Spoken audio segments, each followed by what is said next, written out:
ప్రభునందు ప్రియమైన సహోదరి సహోదరులారా, మన ప్రభు అయిన యేసుక్రీస్తు నామంలో మీకు మీ కుటుంబానికి శుభములు, ఆశీర్వాదాలు కలుగును గాక.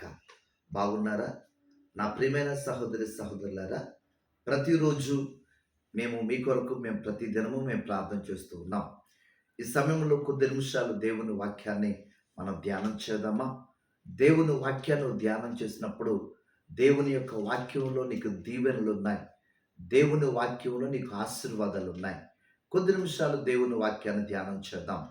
పరిశుద్ధ గ్రంథంలో నుండి యెషయా గ్రంథము 1వ అధ్యాయము 19వ వచనంలో దేవుడు సెలవిస్తున్నటువంటి మాట, మీరు సమ్మతించి నా మాట వినని ఎడల మీరు భూమి యొక్క మంచి పదార్థాలు అనుభవిస్తారు.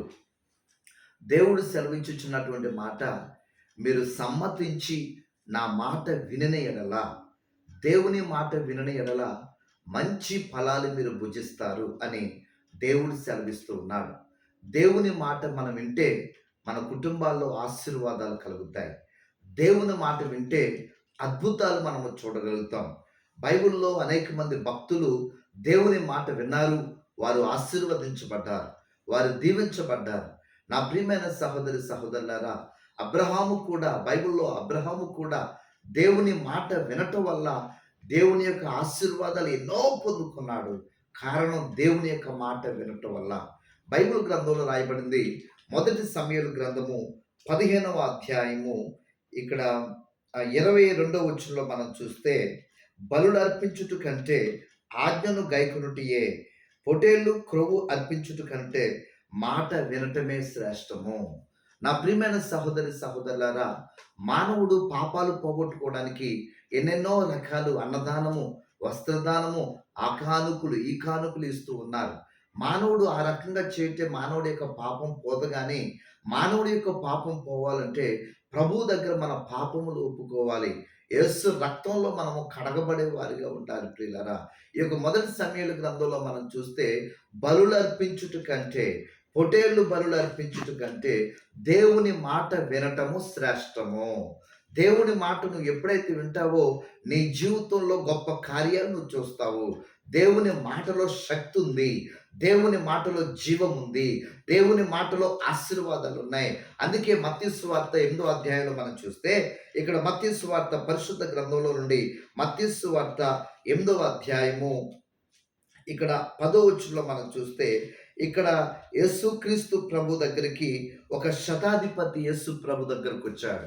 యేసు ప్రభు దగ్గరకు వచ్చి శతాధిపతి అడుగుతున్నాడు, అయ్యా, నా దాసుడు పక్షవాతంతో బాధపడుతున్నాడు, నా దాసుని స్వస్థపరచండి అని యేసు ప్రభు దగ్గరకు వచ్చినప్పుడు యేసే అన్నారు, నేను వచ్చి నీ దాసుని స్వస్థపరుస్తాను, నేను వచ్చి నీ దాసుని బాగు చేస్తానని యేసే అంటుంటే, ఈ శతాధిపతి యేసేని అడుగుతున్నాడు, అయ్యా, నీవు నా ఇంటికి రావడానికి నేను పాత్రుడును కాను, ఒక్క మాట సెలవియ్యి, నా దాసుడికి స్వస్థత కలుగుతుంది అని యేసేని అడుగుతున్నాడు. ప్రియులారా, యేసయ్య మాటలో స్వస్థత ఉంది, యేసయ్య మాటలో దీవెన ఉంది, యేసయ్య మాటలో పాప క్షమాపణ ఉంది, యేసయ్య మాటలో ఆశీర్వాదాలు ఉన్నాయి.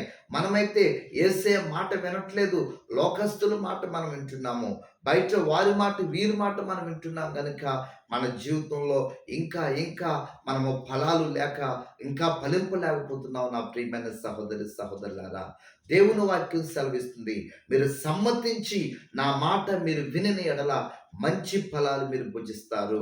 మీ కుటుంబాల్లో కార్యాలు జరిగితే, మీ కుటుంబాల్లో అద్భుతాలు జరిగితే, మీకు శరీరానికి స్వస్థత కలుగుతుందని దేవుడు సెలవిస్తున్నాడు. ఎంతవరకు దేవుని మాట మనం వింటలేదేమో, దేవుని మాట వినలేదు కనుక లోతు భార్య ఉప్పు స్తంభం అయిపోయింది.